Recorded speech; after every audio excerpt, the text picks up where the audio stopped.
Not all who call on His holy name will find their way, will feel no shame. Only those who follow the truth within, obey the Father, that's where life begins.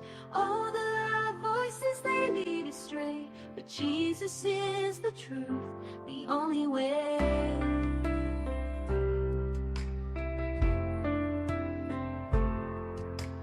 Enter through the narrow gate, for the gate is wide and the way is broad that leads to destruction in the false facade.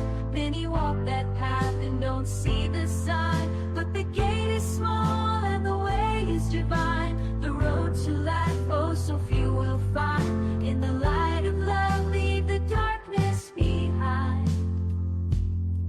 Salvation is a gift, it's not of our hands, not by the works or binding demands. It's free for the lost, for the weary soul. Come to Jesus, let Him make you whole.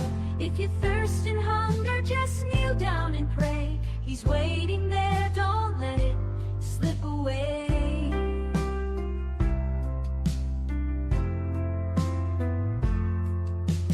Enter through the narrow gate, for the gate is wide and the way is broad that leads to destruction in the false facade. Many walk that path and don't see the sign, but the gate is small and the way is divine. The road to life, oh, so few will find. In the light of love, leave the darkness behind. Enter through the narrow gate, for the gate is wide and the way is broad that leads to destruction in the false facade. Many walk that path and don't see the sign, but the gate is small and the way is divine. The road to life, oh, so few will find. In the light of love, leave the darkness behind. In the light of love, leave the darkness behind.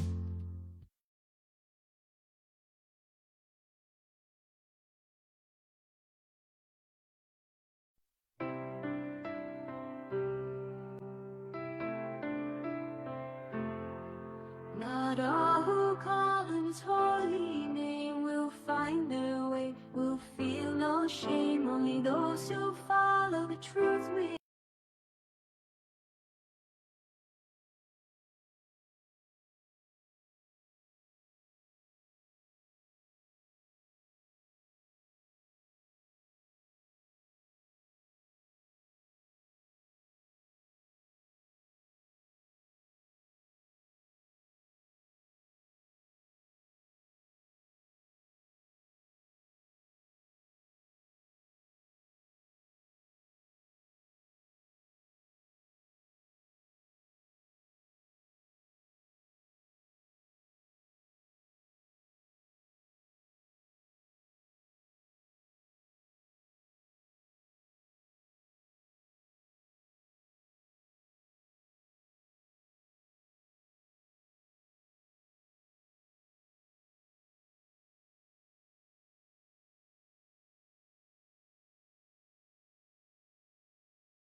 Yun, okay na.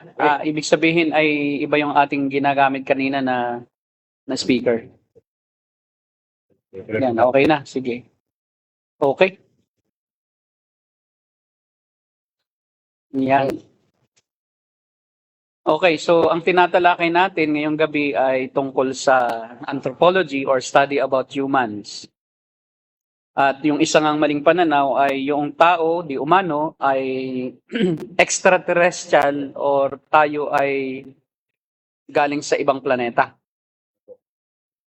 At ang may paniniwala na ganyan, of course, ay yung mga Mormons, no? Na dahil ang atin daw ninuno ay mga galing sa ibang planeta, therefore, gun tayo galing. So, tayo ay produkto ng mga aliens. At dito daw mga taga-ibang planetang ito ay galing sa planetang Kolob. Ito daw ay mga espiritu na nagkunwaring tao o kumuha ng anyong tao dito sa lupa. At ang mga Diyos na ito, na espiritu na galing sa planetang Kolob, nang makita nila ang mundo, ay nanirahan sila hanggang nagkaaway-away. No? At magkakapatid sila. Yung mga Diyos na yan, na espiritu na galing sa ibang planeta, ay magkakapatid. At si Jesus at si Satanas ay dalawa doon na magkapatid na nag-away. So nagkalaban sila at si Jesus ay of course, dahil nga ang kanilang ay nakikipagtalik, no? Ang mga galing sa ibang planeta. Naging tao, nakipagtalik at dumami-dumami ang tao.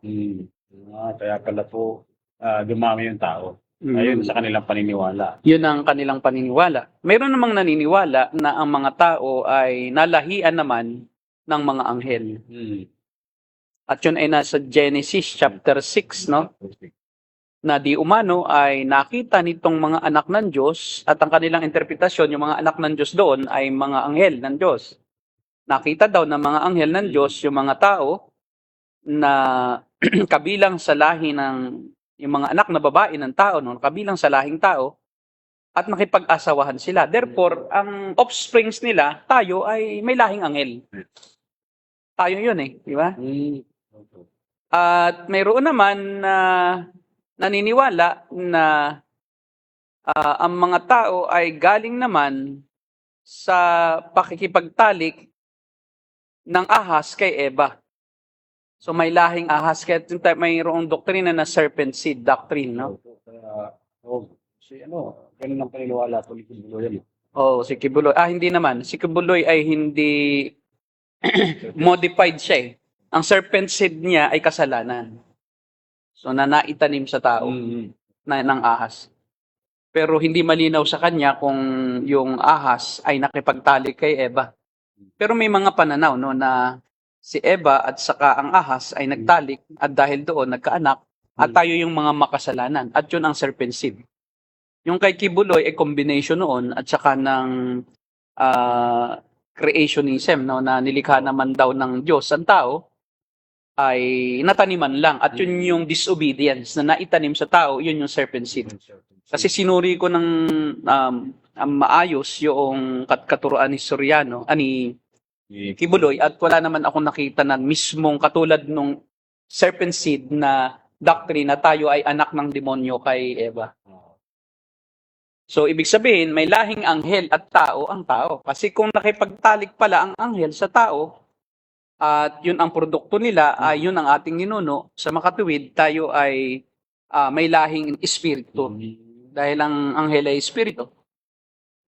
At ang tao ay tao. So, nagkaroon ngayon ng lahi ng mga tao at anghel. Hybrid tayo. So tayo ay hybrid angel and human.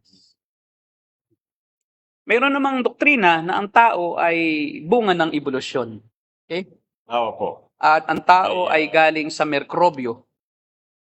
Yan yung theory of evolution. Na ang tao ay hindi nilikha ng Diyos.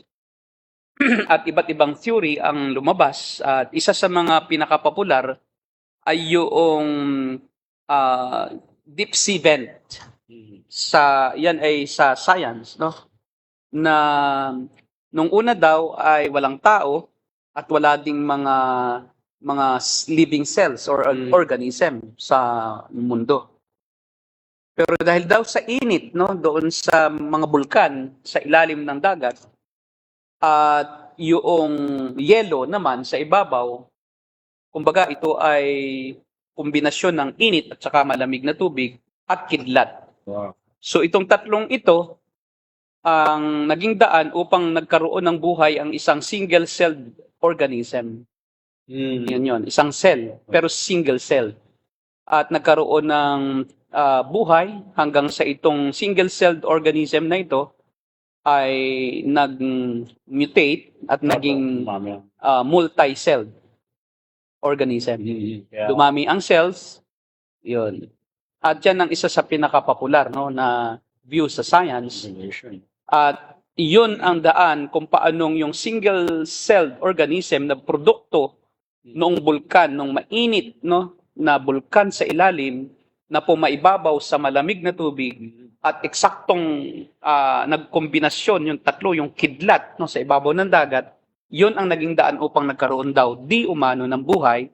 At yung single-celled organism na yun ang naging from being an ocean-dwelling animal, yung balyena, dugong, no, naging isda, naging dugong, at umahon sa tahik, naging amphibian. Okay? Hanggang sa ultimately ay naging palaka. At yung palaka ay nag-mutate, to, nag-evolve, nag-evolve at hanggang naging unggoy. At yung unggoy ay nag-evolve hanggang sa naging Cro-Magnon man na yung unggoy na pinagmulan ng tao. Yung Cro-Magnon man, naging Neanderthal man, no? Homo sapiens. Yun na yung Homo sapiens. Yun na ang pinanggalingan ng tao. At dahil kaya nga, sa view na ito, may mga Kristiyanong naniniwala rito, ha? Combination ng evolution at creationism. At isa dito ay yung founder ng 700 Club Asia. Yan. Sila mismo, yung mga charismatic ay naniniwala. Naniniwala pala sila. Yes, oo. Na yung nag-mutate na yon ay nilikha naman ng Diyos. Yan.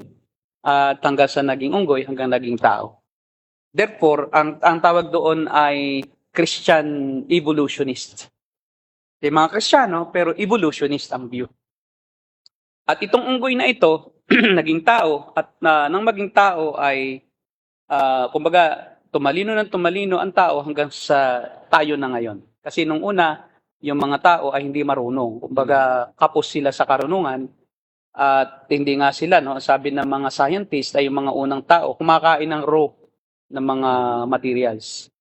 Kumakain ng hilaw na karne hanggang sa na-invento nila ang apoy. Nakagawa sila ng apoy, tapos na-aksidenteng natapat sa apoy yung niluluto. Naluto, ng tikman, uy, masarap pala pagaling sa apoy. Hanggang sa na-invento rin yung form ng transportation na madali. So, aksidenteng na-invento ang gulong. No, nagkorte sila ng bilog, ay gumulong. Uy, nakita, pwede pala itong korteng ito na pwede itong maging daan upang mas mabilis ang ating paglalakbay. Parang most probably pala, Pastor, yung mga bagay na yun, yung mga discoveries ay, aksidente, parang. Aksidente, trial and error. Well, meron naman talagang trial and error, pero hindi ganon ka primitive, no? Kasi halimbawa, ang mga Egyptians, yung pampalsa, no? Kaya meron tayong tinapay na malambot, no? Masarap kainin at mabango at malasa ay dahilan sa yung hindi nila alam dati yung mga Egyptians at ibang the rest of humanity, alam nila yung harina na pwedeng gawing tinapay. So niluluto nila, no? Kanilang ginagawang pulbos at nagiging lalagyan ng tubig at naluluto nila, nagiging parang cake, no? Pero matigas. Hanggang sa accidentally may isa daw Egyptian, ang mga Egyptians ang naka-discover noong pampaalsa. Ang tawag doon yung yeast. Yung yeast kasi isang uri siya ng mushroom, yung maliliit, isang germs o isang microbe na resulta iyon noong nabubulok na mga bagay. Ngayon ay tumubo yung mold siya mold yung yeast. Pero itong mold na itong yeast na ito, meron siyang binibake dito na ano, na Tinapay. hindi, harina. Rin. Harina ng flour. Flour yan yung harina. Yung pinulbos na, di ba? Pinulbos na barley or grain or wheat. Nawisikan yon. Kumbaga na touch niya yon at napawisik doon. Biglang umalsa. Ngayon, dahil ang mga pamahiin ay, ang mga Egyptians ay naniniwala sa mga espiritu, animistic sila, akala nila yon ay dahil sa espiritu. So, yun ay naging spirit at dinidiyos nila ngayon yun. Yung bagay na yun na nagpaalsa doon ay part ng kanilang Diyos-Diyosan ngayon. Mga spiritual beings na nakikipag-ugnayan sa tao. Kaya kita mo yun ang ugat kung bakit ipinagbabawal ng Diyos ang pagkain ng huling hapunan o ng Lord's Supper na may yeast. At laging ginagamit yung yeast na symbolism for evil. Kasi ang tingin ng mga tao sa yeast, espiritu. Ayun ang history kung bakit laging ginagamit sa Bible na lumayo kayo sa mga mga libadura. Diba? Yung pampaalsa. Dahil yan ay may connotation ng Diyos-Diyosan yan. Dahil yun ang itinanim ng mga unang mga tao na naka-imbento noong pampaalsa. At sinasabi, mga Egyptian, yan ay part of the pantheon of deities. Yun. Pag may kakaiba, Diyos-Diyosan yun. Yun ay Diyos. At yun ang daan kung bakit laging ginagamit din ng Panginoon ang libadura bilang simbolismo sa pagiging ipokrito ng mga Pariseyo. O mga libadura ng mga Pariseyo, ng mga relihiyoso na Hudyo. Yun. Ngayon, kung ang pananaw ng isang tao, ng isang Kristiyano sa tao ay galing sa unggoy or galing sa isang single-celled organism na nag-evolve lang into becoming a human being, so paano ngayon siya ililigtas ng Diyos? Affected din yung doctrine of salvation. At saka hindi rin magiging ang kasalanan ay gaya ng definition ng Bible na pagsalangsang. So ibig sabihin ba yung kauna-unahang may buhay na yon ay iniligtas na rin ng Diyos? May kaluluwa ba siya? So, ang problema doon kasi, saan galing yung kaluluwa at espiritu nung nabuhay na yon? Yun ang hindi pwedeng ipaliwanag ng karaniwang tao na hindi alam ang kasulatan. Sapagkat ang tao ay nilikha na may kaluluwa, espiritu. Ay sa evolution, saan galing ngayon yung kaluluwa at espiritu?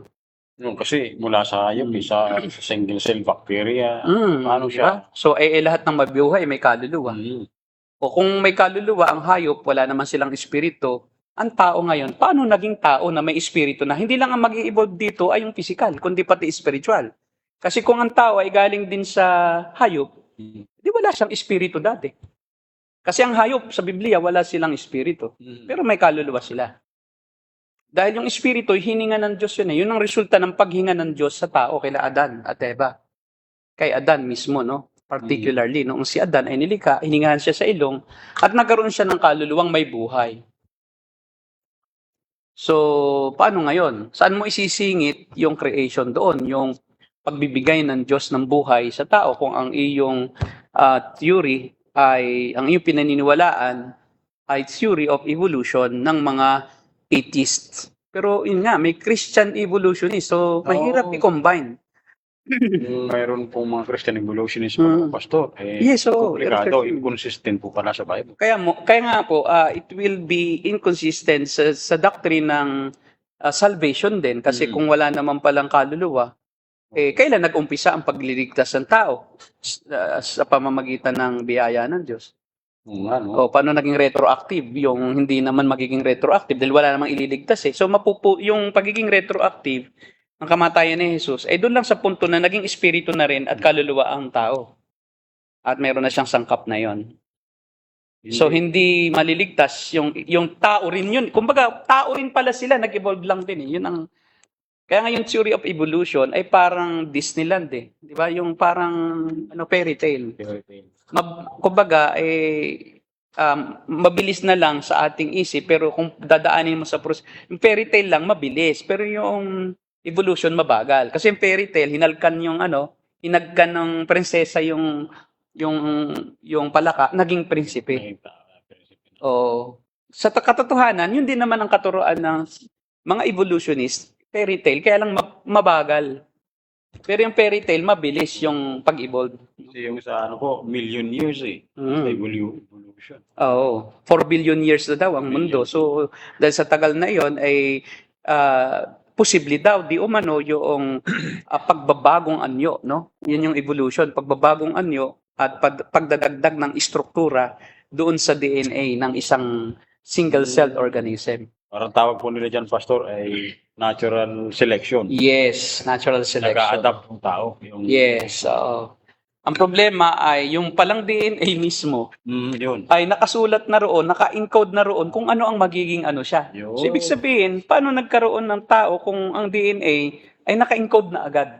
Yun ang problema. Hindi siya mag-evolve kasi ang DNA hindi na siya kayang baguhin. Hindi naman. Kung ano yung bilang lang ng strand ng hair mo, ganon, yun lang nasa DNA mo. Kung ano magiging kulay ng mata mo, naka-code na siya sa DNA. Naka-program na siya. Hindi na. Kaya makikita mo mayroong lumikha eh.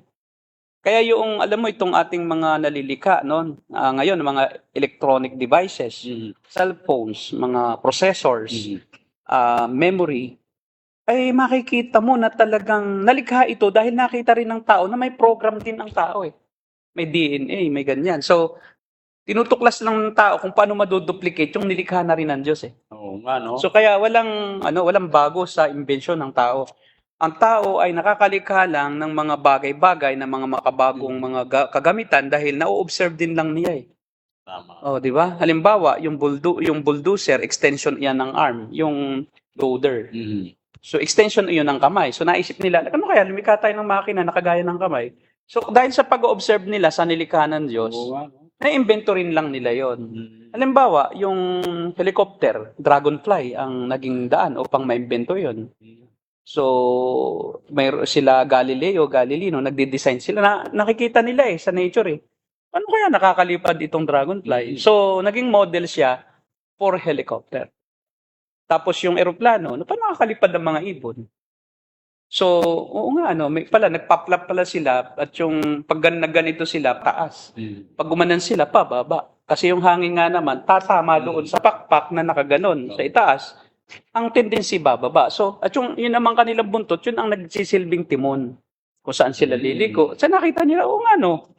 Kaya nga ang tao, walang bago na naimbento na parang silang lumikha. Nalikha na ng Diyos eh. Di ba? Kaya yung computer, nakita lang nila yung function ng brain. Processor. Ginaya. Ginawang processor siya. Micro lang, maliit. Pero hindi pa rin niya maduplicate talaga ang gigabytes kung gaano kalaki ang memory na maiilagay dito sa yung microprocessor natin, processor. Pag sobrang laki, Pastor, nagmamalfunction na yun. Oo, hindi kong pwedeng anuhin. Kaya nga, humans are only developing what God has already invented. God is the inventor of all things, not human beings. So, ang problema po ng mga hindi naniniwala sa Diyos, para sa kanila talaga ay product lang tayo ng Pastor. Single cell. Single-celled organism na naging bakterya, hanggang yung bakterya naging isda, hanggang yung isda naging amphibian, hanggang yung amphibian naging palaka, naging unggoy, hanggang yung unggoy naging tao. At yun ang view ng marami, no? So, una, humans are aliens. Ikalawa, humans are hybrid of angels and humans. Ikatlo, humans are product of evolution. Nagmula sa isang single-celled organism na naging multi-celled organism hanggang sa naging tao. So, ang ikatlong view ay ang tao ay created ng Diyos at galing sa alabok. At yun ang biblical. So, at malinaw na makikita natin, mababasa natin sa Biblia, sa Genesis chapter 2 and Genesis chapter 3, no? Genesis chapter 2 ay sinabi doon sa verse 1 and 26 rather, no? And then yung Genesis 1:26 ay yun ay summary ng Genesis chapter 2. Nilikha ng Diyos ang tao ayon sa kanyang wangis mula sa alabok, no? Sinabi ng Diyos, sige, dalangin natin ang tao ayon sa ating wangis. Tapos sa chapter 2, inisa-isa ng Diyos kung paano yon ni Moises. inisa-isa ni Moises kung ano yung ginawa ng Diyos para ang tao malikha. So ang ginawa ng Diyos, kumuha siya ng lupa, ng alabok, at kinortihan, korteng tao, at pagkatapos ng makortihan na tao, binigyan ng parts na tao, hiningahan sa ilong. At pagkatapos, yung lupa ay nagkaroon ng buhay. At nagbago yung component ng kanyang ng katawan, ng physical. Kaya nga kita mo, ang patunay na ang tao ay galing sa lupa, pag siya'y namatay, siya'y bumabalik sa lupa, naging lupa. Identical yung kanyang composition sa composition ng lupa. Kaya kung ano ang meron ng lupa, may zinc, may iron, may may nitrogen, may oxygen. So kung ano, may phosphorus. So kung ano yung mineral content ng lupa, yun din ang content ng tao. Kaya nga 'di ba, umiinom tayo ng mga minerals. Magtataka ka, bakit umiinom ka ng, for example, iodine, ng phosphorus, manganese, tao ka. Kasi nagkukulang ka ng ganong component sa katawan at yun ay meron kasing ginagawang function sa katawan. Kailangan natin na meron lang kasing bilang na sapat iyon para yung organs mo o yung anumang function ng katawan mo ay maayos. So pag nagkulang siya ng iron, halimbawa sa dugo, so kulang sa red blood cell ka. So hindi maganda ang function ng iyong mga organs kasi nga kulang siya ng oxygen sa blood. So kaya nga umiinom ka ng iron. Kaya nga ang mga tao ay typical na ayaw nilang maniwalang sila'y lupa, pero umiinom sila ng mga bagay na meron din ng lupa. At pag sila'y namatay, pag tinignan mo talaga, lupa din. Lupa din, nagiging lupa ang tao. Kahit sunugin mo, nagiging pa ring lupa. Bagamat siya'y abon na, lupa pa rin. No? Kaya nga sabi ng Diyos, sa alabok ka galing, sa alabok babalik ka rin. Pag namatay ang tao sa pisikal, ay babalik siya kung saan siya nanggaling, kung saan siya nilikha ng Diyos. Sabi doon sa awit, nagmula sa lupa, Yes. balik ng kusa. Dahil sa lupa nagmula. Pero tanongin mo yung kumanta noon, kung naniniwala sa Diyos, hindi. Hindi pala. Ang problema, kahit maniwala ka doon, kung hindi ka rin naman regenerated. Kaya Christian lang talaga yung tinatawag natin ay consistent sa kanyang paniniwala at saka sa mga nangyayari at sa mga itinuturo din ng Diyos sa Biblia. Hindi tayo kumokontra sa kung ano yung realidad. Sila naniniwala, pero kontra sila doon sa realidad na tayo inilikha ng Diyos. Kung lupa ka, sino lumikha sa'yo? Wala. Diba? So, inconsistent ang isang hindi Kristiyano. Yes. Parang profession lang. Para sa bibig lang, naniniwala sila gano'n. Pero Pastor, tingnan po natin, pansinin natin yung how amazed yung pagkalika ng Diyos sa atin. Na perfectly fit yung lahat ng sa atin pong katawan.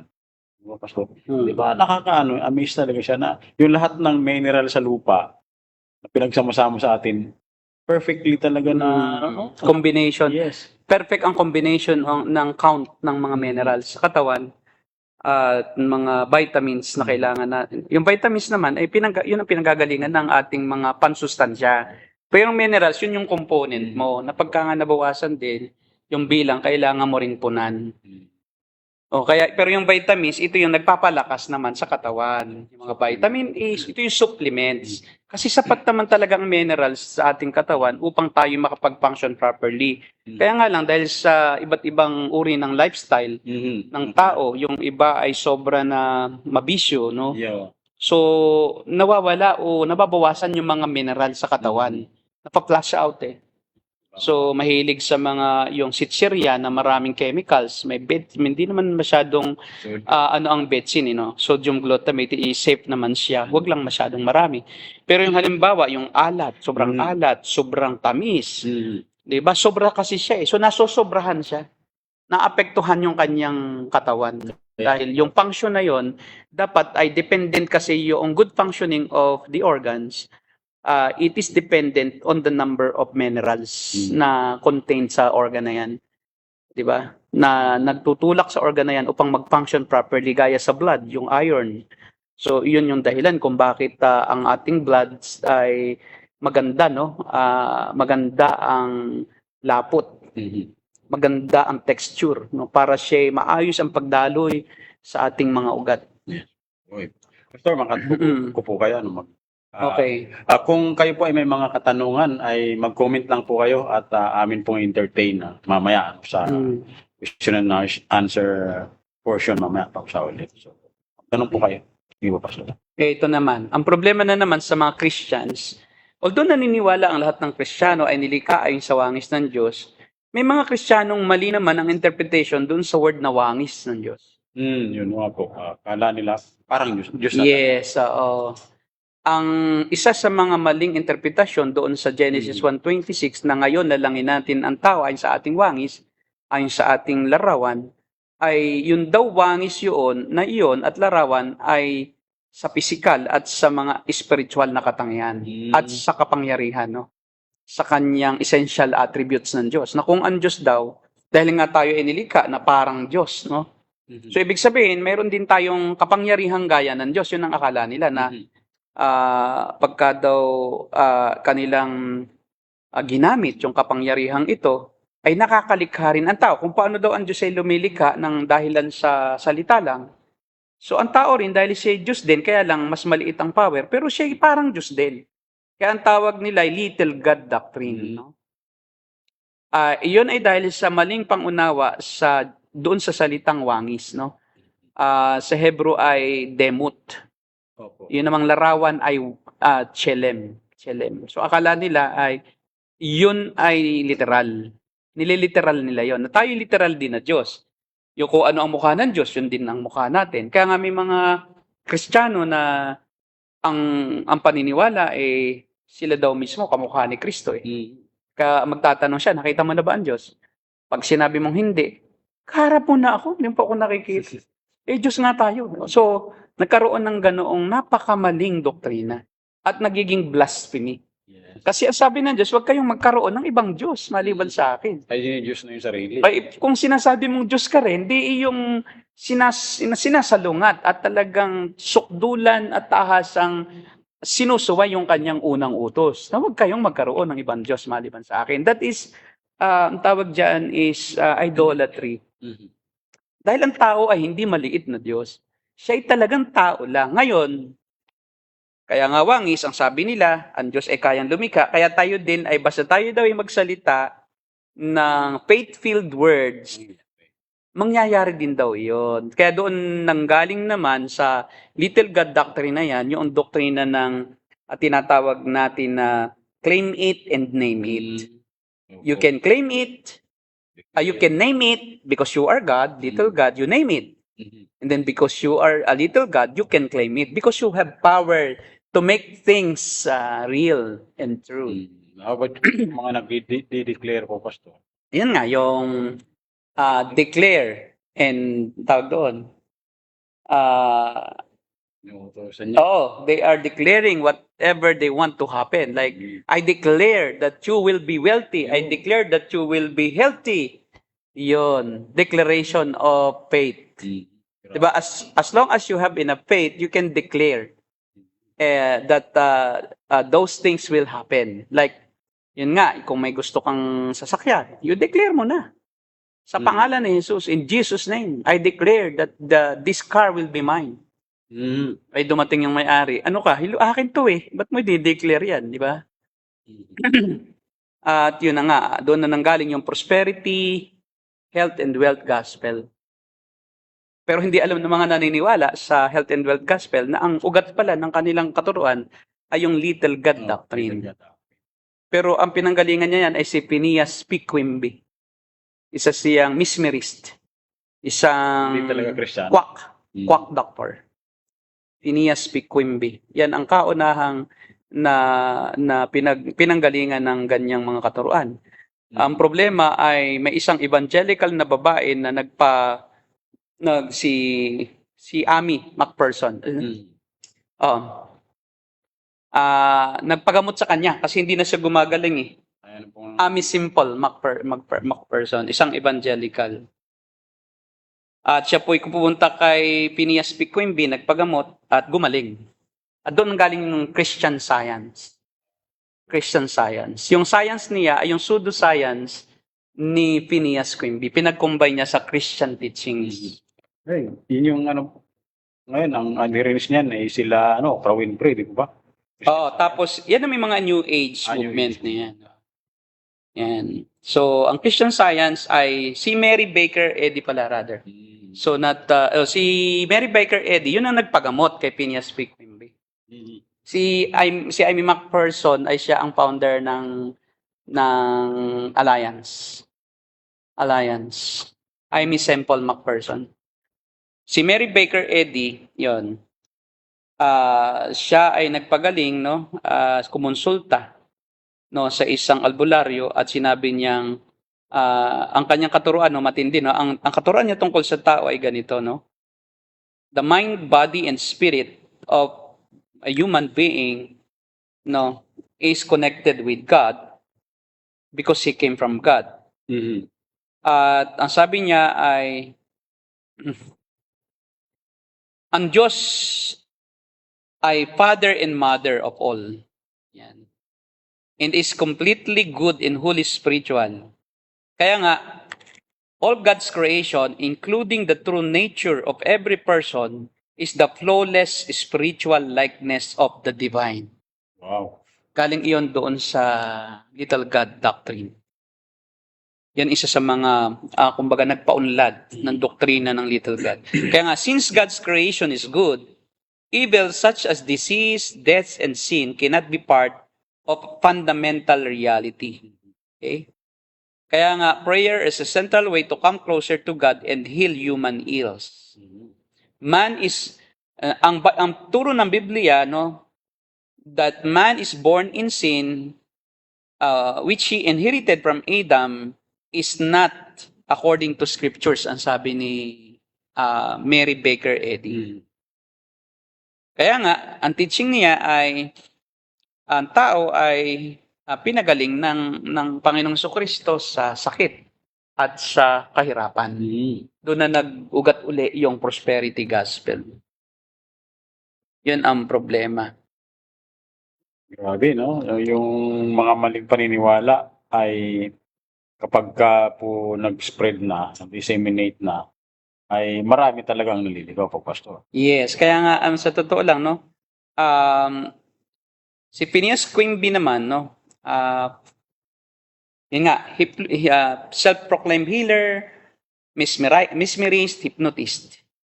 Kaya yun din ang paniniwala na galing kasi yan yung kay Mary Baker Eddy sa paniniwala ni Quimby na ang illness ay nag-originate lang sa mind. Kaya nga ang sakit ay ma-overcome sa pamamagitan ng truth that you will think about. Para lulukuhin mo lang sarili mo dun. Yan. Kaya Mary Baker Eddy, the founder of Christian Science, was a patient of Quimby's. And some of his ideas appear in her theology. So she shared the idea that disease in the body is caused by problems in a person's thoughts. Kaya nga, if you will just correct your thoughts, you will experience all the blessings of God. And if you have faith, then you can change your thoughts. Because faith is linked with thought. Because if you believe in something and fight against a negative thought, so if you just have a positive thought and you will replace your negative thoughts with the positive thoughts, then your good thoughts will become reality. Kasi itong si Mary Baker Eddy kasi may sakit eh. Hindi niya alam kung anong sakit niya. So sa kagustuhan niyang gumaling, hindi siya mapagaling eh ng mga doktor nung panahong yon. Nagkumonsulta siya dito. Ay si Phineas P. Quimby, non-Christian. Mesmerist nga yan eh. Ibig sabihin, albularyo. Diba? So, ang nangyari, kinumbine niya ngayon yung karanasan niya sa Christianity. At yun ang pinanggagalingan na ngayon ng mga katuruan ng mga Pentecostal, charismatic, na just be positive. Be positive. Kaya pagka ikaw ay naka-join sa isang Pentecostal church at nagsalita ka na, Brad, alam mo, masama ang pakiramdam ko, baka ako tatrangkasuhin. Sasawayin ka agad eh. Sabi niya, I rebuke you. Espiritu ng sakit. Diba? Espiritu ng negativismo. Espiritu ni Satanas. Si Satanas pati nasa iyo na rin. Evil spirit yan. Yan ay bunga ng masamang espiritu. So I rebuke you in the name of Jesus. Spirit of sickness, get out of that body. Get out. So ikaw naman, syempre, kung naniniwala ka sa kanya, i-entertainin mo, no? Until such a time na bakit pabalik-balik? Bakit di ka pa rin gumaling? So doon ka na malilito. So ang gagawin mo, paninindigan mo na lang. Yung iba talaga hindi Kaya mayroong mga Kristiyanong ayaw magpagamot. Dahil ito'y isip lang eh. So hindi ito pwedeng mangyari sa aking katawan. So they deny the truth, the reality. Kasi it can't be real because God is good. And God doesn't want us to experience bad or negative experience in this life. Because He died for all bad things. Diba? Even against Satan. So, why is it that you still feel the pain of sickness? So, paglabanan mo, hindi yan, isip lang yan. Isip lang yan. Huwag mong isiping may lagnat ka.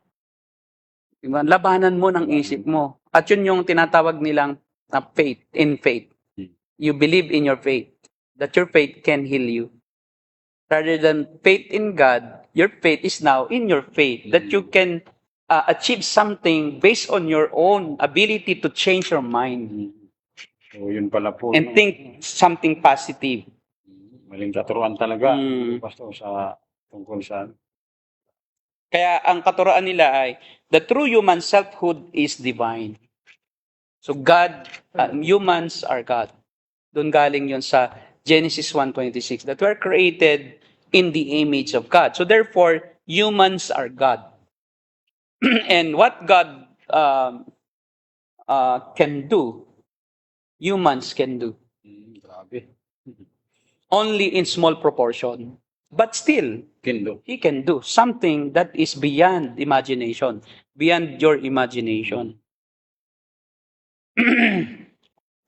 Pagpagaling. Pwede kontrolin ang tawag dito. Ang ulan. Ulan. Oo. Lalo, Inuutusan ang hangin. Di ba si Copeland, Gloria Copeland, sabi nga niya, nagpatotoo. When they were daw traveling, sakay ng airplane, nakita daw niya yung spout, yung parang ipo-ipo sa ulap. Sinaway daw niya. Sabi niya, in Jesus' name, I rebuke you. Diba? Dissipate. Mawala ka. At nawala daw. O, nung magkaroon siya ng demensya, hindi niya na-dissipate yung demensya. Kasi inaano na lang siya ni Copeland yung inaakay na lang, di na rin siya kilala. Diba? Namatay na ata rin yata si Gloria Copeland Tapos sila yung nagkiklaim na kaya nilang pagalingin ang mga cancer, AIDS, hinihipan ang COVID, mga ganyan. Pero sila mismo, hindi nila kayang pagalingin ang kanilang sarili. Ngayon, it is contradictory na kung yan pala ay sa human thought lang, bakit hindi mo kaya? Nung ano, sinasabi nila, ay, yung sakit mo, iniisip mo lang yan, negative, ano lang yan. Diba? Kaya nga noong may mga relative ako na Pentecostal, lagi kaming parang aloof sa isa't isa. Kasi pag magkakasama kami, like sa kainan, sa sasakyan, so pag magpipray, iba kasi ang iniisip nila Kailang i-declare, palinis mo sa blood ni Jesus no? So, Jesus, clean this food by your blood. Hindi lalong dudumi. Sa bagay, yun namang blood daw ni Jesus, holy. Ginawang mystical po. Ginawang parang literal ba? Literal na. Ang tawag doon ay allegorizing, spiritualizing. No? Pareho na-allegorize. Yung spiritual, ginagawang figurative. Yung figurative, ginagawang literal. Ni-spiritualize. So, nangyayari ay nagkakalito-lito, nagkakagulo-gulo ang doktrina at nagkakaroon ng opposition sa katuruan. Kasi pag nagsabi ka ng negatibo, sasawayin ka. Hindi naman ibig sabihin nagsabi ka ng negatibo sabi niya pag nagsalita ka ng ganun, magaganap yan. Huwag mong sabihin may sakit ka, magkakasakit ka talaga kasi you invite what you say. Diba? If you talk about negative things, you will invite negativity in your life. You will invite the spirits, bad spirits. Biruin mo yun. Yun ang Invitation pala sa bad spirit. Paano naghihingalo ka na? Sasabihin mo, I'm healed. Oh, I don't have to die. Kaya nga, I will not die. Be positive lang. Kaya nga, noong naghihingalo na yung kanilang, yung balae ko, yung mahal nila sa buhay, mahal ko rin naman sa buhay. Tapos sinabi nga ng doktor, no, na iuwi na dahil wala ng pag-asa, ayaw pumayag. Tapos hanggang sa bahay, kiniklaim na magaling na, 80 plus na eh. Paano pa yun mabubuhay sa physical? Yung ang physical niya, duguan na, may sugat na. So masakit nga naman kasi ang katotohanan. Pero the problem is, if you will live in lies, still, masasaktan ka pa rin. At lalong masakit kasi double ang jeopardy, no? Parang akala mo mangyayari pero hindi nangyari. Tapos, iyon na lang iisiping hindi totoo ito. So habang nabubuhay ka naman, nararanasan mo. So, nalilito ka na sa sarili mo.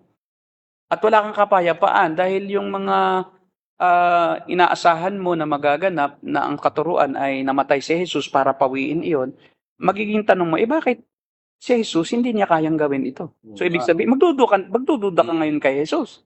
Magdududa ka ngayon sa Diyos, no? So, anong kapayapaan mo kung pinagdududahan mo na ngayon ang Diyos? O kaya pinagdududahan mo ang sarili mo, ako ba'y totoong mananampalataya? Kasi pag sinabi nila, pag may sapat daw lang akong pananampalataya, gagaling ako, ba't naman di ako gumagaling? Yun naman nilang aminin, sila false teacher, di naman nila sasabihin kami pagdudahan nyo eh. Kundi pagka hindi kayo gumaling, kasalanan nyo kasi maliit ang faith nyo, hindi kami. Laging sa tao. Laging safe sila eh, laging ang sa tao na niloloko-loko nila, yun pa rin ang sisisihin nila. Yung niloko na nga nila, sisisihin pa nila. Alam mo yung yung sobra ka ng inapi na sinuntok ka na, sabi, ikaw kasi, kaya ka sinuntok eh. Di ba? Oo nga. Dahil pangit mo eh, di ba? Sinisip pa eh. Sinisi mo pa, ikaw nang may gawa. Pinaasa-asa mo, pagkatapos pag di naganap, sasabihin mo, kasalanan mo kasi. Pero ikaw ang late. Diba? Yun ang problema doon. Ikaw ang dahilan. Ikaw ang hindi tumutupad sa iyong sinabi. Pero pag hindi nangyari yung sinabi mo, ibibintang mo sa kanya na hindi ka qualified kasi. So ang tao ngayon nag-iisip, ano ba talaga? Ako ba'y tunay na may faith? Ako ba'y tunay na Kristiyano? Hanggang sa umabot sa punto na, totoo ba ang Diyos? Totoo ba ang Biblia? Ako yata ay hindi totoo. Kasi kung hindi ako totoo, ako'y totoo mangyayari. O kaya naman, baka hindi totoo ang Diyos. Dalawa lang yan eh. Kasi nga, ang tawag diyan kasi inconsistency. Kasi ang Diyos, consistent siya. Pag may sinabi siya, nangyayari. Bakit sa inyo, pag may sinabi, hindi nangyayari? Kasi inconsistent yung inyong interpretasyon sa katuruan ng Bible. Hindi talaga iyon ang ibig sabihin, pero kasi, ang gusto nyo lang marinig kasi ay yung maganda eh. So, pinabayaan na kayo ng Diyos. Sige, paniwalaan nyo yan, pero hindi ako ang may kasalanan, kayo. O, kaya nga lang, ang ending ay ang Diyos talaga ang pinaka i-blame nila. Yun ang gagawin nila. Pag hindi nangyari yung kanilang pinag-pray o kaya dineclare nila, hinula nila. Yan ang problema. Ganun ang mangyayari, sisisihin ng Diyos. Ngayon, ang ibig sabihin doon ng demot o chelen, yung wangis at larawan, ay hindi eksakto o hindi yung actual. Kaya nga wangis eh. Pag sinabing wangis, hindi talaga yon. Wangis lang eh, reflection lang. Reflection ng kung ano ang katangian ng Diyos. At pag sinabi nating reflection ng katangian ng Diyos, ano ba yung mga katangian ng Diyos na marireflect sa atin? Reflection.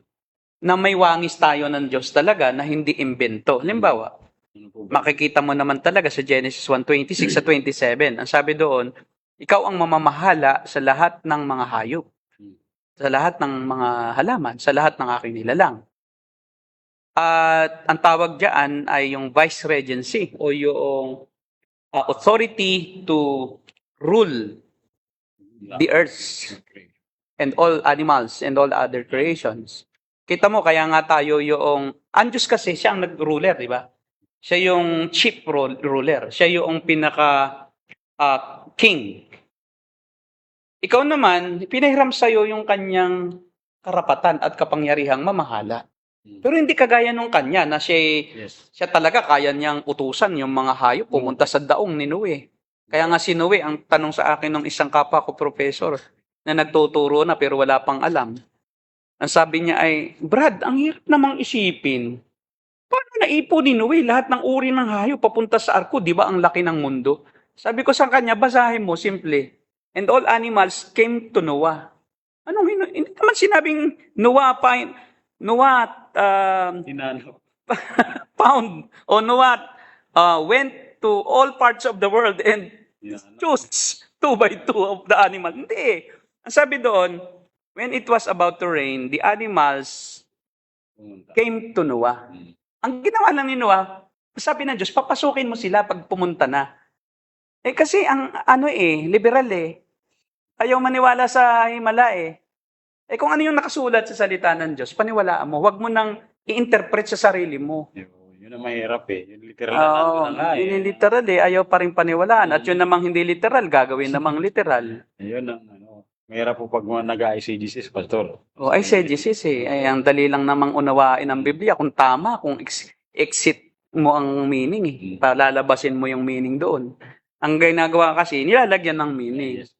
Paano daw yun? Tatanungin mo, nandiyan na nga ang sagot. Naunawaan din niya. O nga, tagal kong pinatanong sa isip ko yan. Kasi hindi ka nag-exegesis Oh.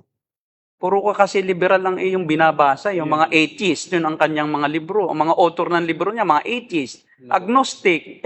Pastor ka, binabasa mo atheist. Kasi gusto lang pera.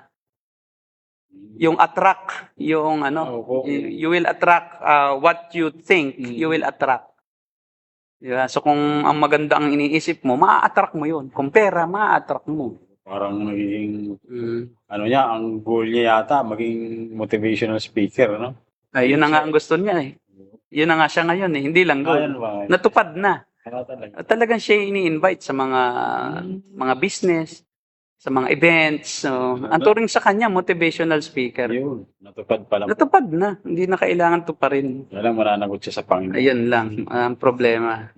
Nagpapanggap siyang pastor pero hindi totoo. So, yun. Pastor, Ang yung vice regency, talagang yung wangis ng Diyos na tayo naging tagapamahala, gaya niya. Tapos tayo ay may katangian na meron din ang Diyos, gaya ng pag-ibig, no? Tayo ay may abilidad na makipagkomunikasyon sa ating kapwa-tao. Tayo ay relational. Yes. If God is relational within the Trinity, no, they relate with one another. So God the Father communicates with the Son, communes with the Spirit, and all three of the members of the Trinity are in a close relationship, and they don't contradict each other. Ang tao din nung una, nung hindi pa nagkakasala si Adan at Eva. Kasi ang perfect na wangis na meron si Adan at Eva lang. hindi pa sila nagkasala. When Adam and Eve were still without sin, although they have the ability to sin, but they don't have experienced sin yet, talaga nasa kanila ang lahat ng wangis, yung pagiging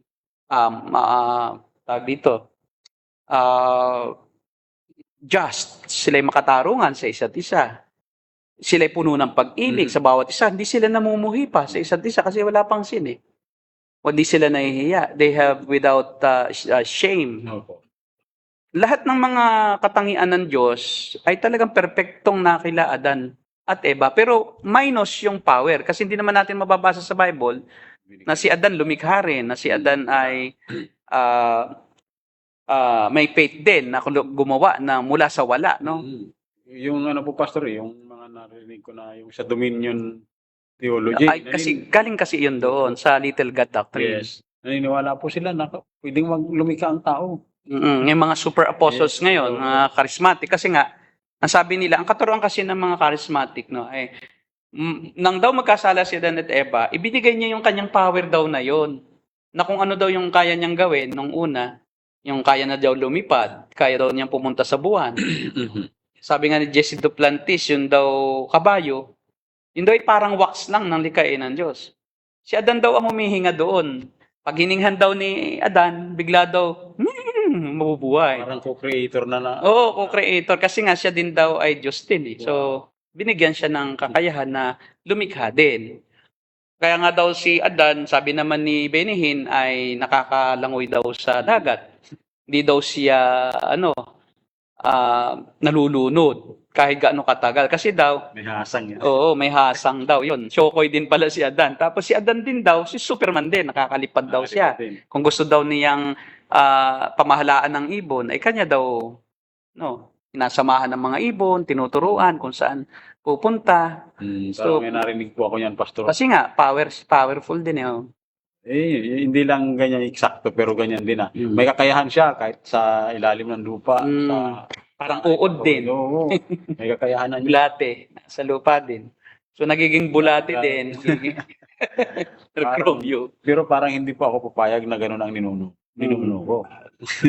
Bulate, may crowd. So, May kakayahan ng lahat ng kung ano yung kakayahan ng mga hayop para daw mapamahalaan. Hindi naman kailangang makalipad ka pa. O, 'di ba? Kasi nung unang panahon naman ang mga hayop ay maamo. Ngayon lang naman yung mga yan umiwas sa tao dahil yes po. nakaranas sila ng karahasan eh. Nakaranas siya na hulihin, nakaranas siya na batuhin. O kaya ang mga hayop lumayo sa tao. At saka nung wala pang kasalanan, ang mga hayop wala ring ganyang ugali na sila'y nagagalit din. Hindi rin nagagalit. Kasi nga ang mga hayop, ang lahat ng nilikha, wala ring kasalanan. Sila din ay innocent of sin. Kung ano si Adan at Eva, nung sila likhain na walang kasalanan, ay ganun din ang kondisyon ng lahat. No?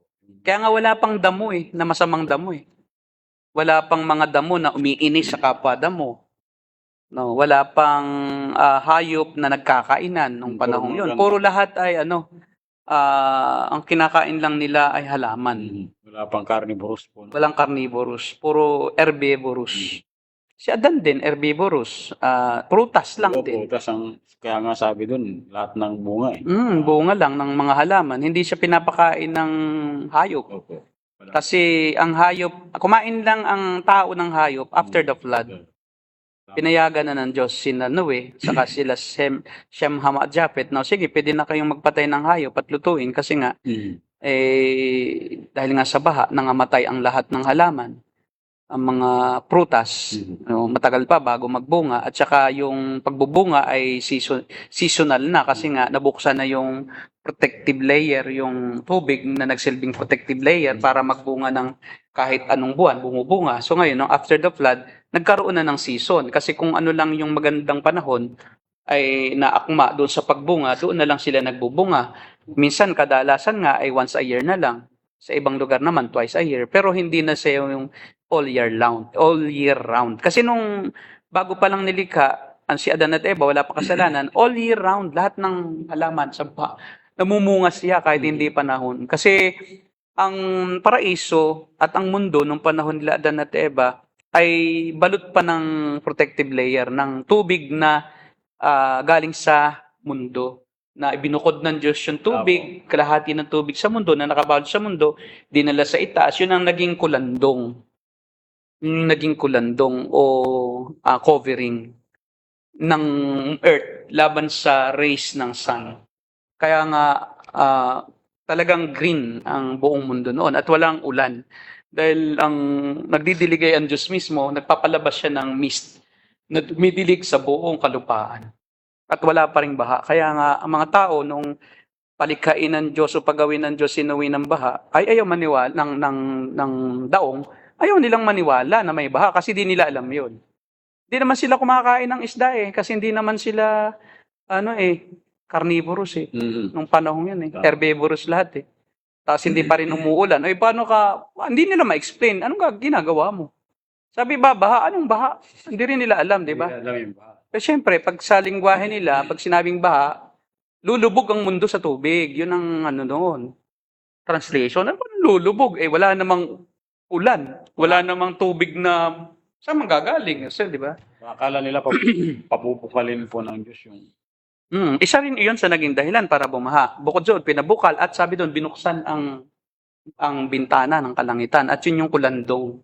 Kaya yun ang bumuhos pabalik sa mundo. Kaya nga, parang yung dati pa rin kalagayan bago ang paglikha, nabalot. Balot ang mundo ng tubig. At nawala na yung protective covering, kaya 120 years na lang. Kaya sabi ng Diyos, ngayon, 120 years na lang magiging buhay ng tao kasi yung rays ng sun directly na makakarating sa mundo. At mula noon ay umiksi ng umiksi. Si Shem Hamad Japhet at Nawi na lang ang mahaba ang buhay. Kasi galing sila doon sa transition noong Opo, ang mundo ay maganda pa, may Hindi covering. pa Kaya umabot pa rin sila ng matandang edad. So yun, yun. Ang tao ay swangis ng Diyos sa kanyang emosyonal, sa kanyang spiritual, na siya ay moral. Moral si Adan at Eva. Pero nung magkasala na, immoral na, no? Nawala na yung morality. Kasi nga, nagkaroon ng total depravity or inability na after the, commitment o after the committing sin against God of disobedience. Ang kasalanan doon, hindi yung pagkain, kundi yung disobedience. Yes. That's the element. Hindi yung kumain lang. Hindi yun. Pagsuot. That's only the act. But the sin itself is yung opposition doon sa sinabi ng Diyos. Pagsalungat, tahasang pagbaliwala at pagyurak doon sa kabanalan ng Diyos sa pamamagitan ng pagsuway sa direktang pag-uutos. So ayaw na niyang magpasakop sa Diyos, ayaw na niyang sumunod sa kung ano lang ang nais ng Diyos. Ang gusto rin niya ay sundin kung ano ang kanyang nais. Na yun naman ay dahil sa impluensya ni Satanas, na sumapi yung espiritu ni Satanas, sumapi sa ahas. Kasi meron pa rin iba't ibang view doon. Yung ahas ba talaga bang nagsasalita? Sabi ng ibang Bible commentators ay yung daw ahas ay talagang nilikhang nagsasalita, kaya daw hindi natakot. Wala pa naman takot talaga si Adan at Eva kahit anong gawin, kasi kahit takutin, hindi matatakot dahil wala silang kasalanan. Ang kasalanan ay dulot lang ang pagkatakot ay isa lang sa produkto ng pagkakasala. Kaya kahit na magsalita man o hindi, wala nang problema sa kanila yan kasi hindi naman sila marunong matakot. Pero ang interpretation din ni Calvin, nila Luther, Augustine, yung espiritu ni Satanas, na Lucifer pa ang pangalan dati, ay sumapi lang doon sa ahas. At yung ahas, instrumento lang niya para dayain si Adan at Eva. Pero tingnan mo po, yung ahas na magandang hayop ay pinarusahan ng Diyos, di ba? Naging pangit. Kasi nung una, at sabi din naman sa Biblia, nang ahas ay maganda. Gumapang na ibig sabihin, hindi gumagapang. Kaya sabi, ang parusa sa'yo, gagapang ka na. Anong ibig sabihin? Hindi siya dati gumagapang. Kaya ang sabi ng mga Bible scholars ay maaaring siya naglalakad din, na gaya ng tao. Hindi siya yung pumupulupot sa sa puno kasi hindi naman gumagapang siya Kaso yung dun po sa puno, nakapulupot yung ahas. Hindi po 'yun. Kasi kung i-exegete mo yung Genesis chapter 2 at 3, makikita mo na pinarusahan at ang parusa paggapang So ba't magiging parusa yung paggapang kung dati nang gumagapang, di ba? So magiging siya. Kaya yung mga nakikita po nila, Pastor, na yung contradictory, yung common na illustration na yung ahas ay nakapulupot sa puno, yun po ay nangyari after the fall na. Naging gumapang na siya. Kumbaga, kahit ginamit lang namang instrumento yung ahas, ganun talaga. So, ang Diyos kailangan ding parusahan yung instrument. Kasi accessory to the crime. Wala tayong dahil yun talaga Pagka ikay naging accessory, whether you like it or not, ignorance excuses no one. Tayo nga, di ba, accessory ka, hindi mo alam, accessory ka pala. Nung nalaman mo lang na yung pala, may ginagawang krimen, yung gumagamit sa'yo. Pero still, ikaw ay mananagot. Hindi po pwedeng sabihin, kasi po, hindi ko alam Ikaw ay tumawid sa isang, non-crossing zone. Di mo alam.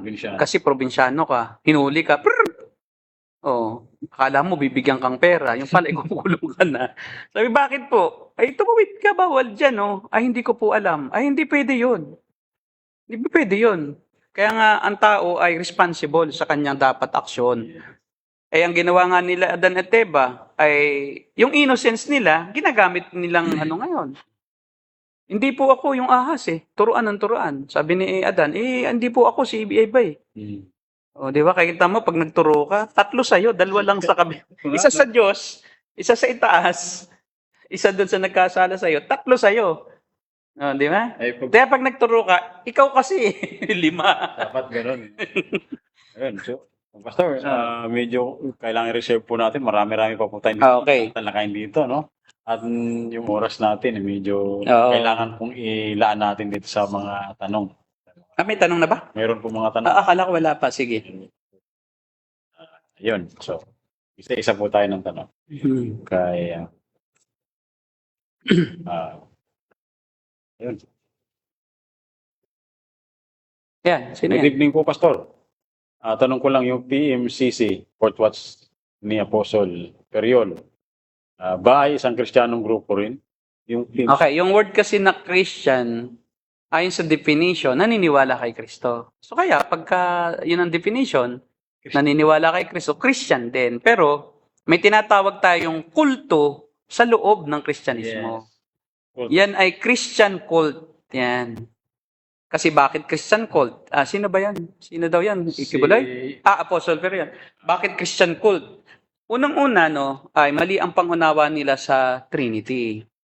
Modalism sila. Na itinuturing na talaga sa history na yung paniniwala na ang Diyos ay nagbabago lang ng mode o nagpapalit lang ng tawag ay itinuring na yung kulto. Doon pa lang sa Council of Nicaea. Kulto talaga.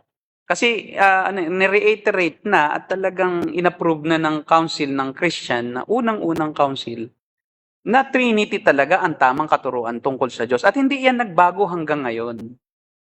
Lahat ng tunay na Kristiyano ay nangahawak pa rin doon sa konseho na yon na. At yun naman ay galing sa katuruan din ng mga apostol. Lagi namang nasa Biblia di ba? Bautismuhan niyo sila sa pangalan ng Ama, ng Anak at Espiritu. Binabati ko kayo sa pangalan ng Diyos, Ama at Anak at Espiritu. Laging magkakasama yung tatlo Hindi mo pwedeng sabihin isa lang ang persona ng Diyos Laging pagka binabanggit sa tuwin na yun sa doxology, lalo tigit, o do sa huling pagbibindisyon ng sumulat, laging binabanggit kasi ang Trinidad. So, bagamat absent yung word na Trinity, dahil coined lang yan ni Athanasius di ba? So, kanya lang iyang kinreate dahil nga, tri-unity. Tatlo pero united. So, ang nangyari, naging Trinity. At ngayon ay talagang yan ang standard orthodox teaching ng all Christian groups na nangahawak na talagang tinuturing na totoong Christian group. Ngayon, pag ikaw ay suminsay dyan o ikaw ay humiwalay at sinalungat mo yung standard statement of faith ng tunay na Kristiyano, hindi ka nakabilang sa tunay na Kristiyano. Kapag hindi ka tunay na Kristiyano, pseudo-Christian ka or cult of Christianity ka. Kaya kulto po ang PMCC. Kaya kulto sa loob ng Christianity. Cult within Christianity. Kultong malupit. Ganon din ang Doulos for Christ. Kasi may katangian na sila, bagamat sila naniniwala sa Trinity. Medyo din. Pero ang problema nila, meron silang elemento ng cultic practices like yung mind control, behavior control. Nangingialam na sila sa mga personal na pananaw at bagay at desisyon kahit sa boyfriend ng isang babae o gustong maging girlfriend ng isang lalaki ay sila na ang namimili Tsaka sila ay may tendency na magkaroon ng konsepto na tayo lang ang tama. Kumbaga, ang G12 lang ang tanging struktura ng iglesia na inaprubahan ng Diyos sa makabagong panahon. At kung hindi ka kasama sa G12 ay ikaw ay hindi pagpapalain ng Diyos. Bakit? Ito lang yung inaprubahan ng Diyos Ito ang nireveal ng Diyos sa aming apostol na si Cesar Castellanos ng Colombia na may asawang senador. Ginagamit nila ito sa politika pamparami. Kaya itong G12 kasi multi-level ang niyan yung ang tawag diyan scheme. Yung structure niya, yung isa magdala ka ng 12, yung 12 magdadala ng tig-12. Ito'y pwedeng magamit sa negosyo, sa politika, sa lahat ng masasamang gawain.